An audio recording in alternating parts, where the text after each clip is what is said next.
publishing always meant Manhattan, and I think to come to Brooklyn and say we can publish too is to make a statement. And for us, it was like we wanted to make books, we wanted to design books, we wanted to see the books in the world that we wanted to see in the world, and through some combination of old-fashioned technology and computers, we figured out a way to do that that wouldn't break the bank.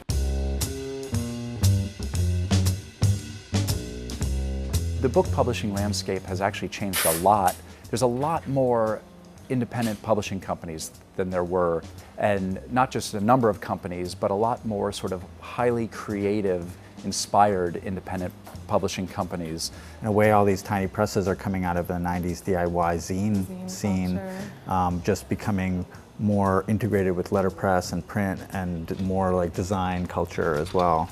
I think it's moved way beyond tiny poetry presses, and it's become like an important part of the literary landscape, the small press. The Brooklyn Book Festival ended on Sunday with the biggest year ever for this growing event dedicated largely to the printed page. Much of the festival was given over to the legion of small presses that have sprung up over the last decade in Brooklyn. I think that over the past 10 years, Brooklyn has really taken the place as the sort of epicenter of independent book publishing. A lot of the publishers who came out here in that first wave, I'll call it, like 10 years ago, did face the perception that they were sort of removing themselves from the center of publishing. And then slowly it's as if the center of a certain kind of publishing sprang up around, and now for a certain kind of literary cred, you'd rather be with a Brooklyn press for a lot of people. Experts say that the current rise in small presses is part of a new renaissance in independent publishing, the most significant movement since the explosion of alternative publishing in the 1960s. I've heard that the zip code that we're in right now, 11215, has the largest number of writers per capita of any zip code in the country. In independent publishing, like much of the rest of the publishing industry, margins are tight. No one is in this business to get rich. But every once in a while, a small publisher can hit it big. We were fortunate enough in 2011 to have a big hit, which has given us a little bit of breathing room, and the desperation now is highly reduced.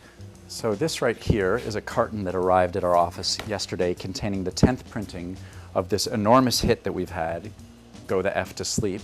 And one of the wonderful things about this new 10th printing is that emblazoned on the back cover, we're able to print over 1 million copies sold. It's highly unusual for an independent publisher to have a book that sells 1 million copies. This is the Japanese edition. This is one of 2 Spanish language editions. There's a Eastern European, I believe that's the Portuguese edition. Here's the Hebrew language edition of the book. There's been some countries where people will tell you the people of such and such country have no sense of humor. And I'm here to say you're wrong. All countries have a sense of humor.